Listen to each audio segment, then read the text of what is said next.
За анх 2018 онд Montlogistic хэмээх гэр бүлд нэгдсэн.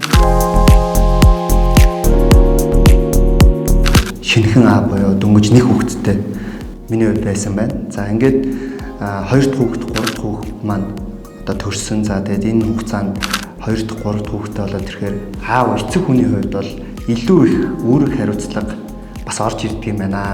За энэ хугацаанд бас манай Montlogistic хэмээх гэр бүл маань 30-40 байсан бол өнөөдөр 10 хүн компанитай 300 гаруй ажилчтай бид нэр ажиллаж байна. За мэдээж компанийн удирдлагуудын зүгээс ихтгэл хүлээлгэн одоо боломжийг олгож бас хариуцлагатай албан тушаал ажил хийж байгаа.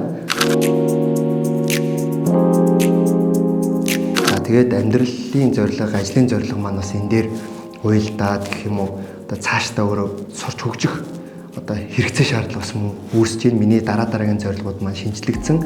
За ингээд санхүүгийн засгийн их сургуулийн мастерын хөтөлбөрт сурж байгаа. За энэ боломжийг бас мөн манай байгууллагаас олгож явж байна. За тэгээд шатрын хүү бирс болох боломжтой байдаг. Бирс болох хэсэг нь таны зорилго мөрөөдлөөс шалтгаална. Энэ боломж нь зөвхөн таны гарт байгаа шүү.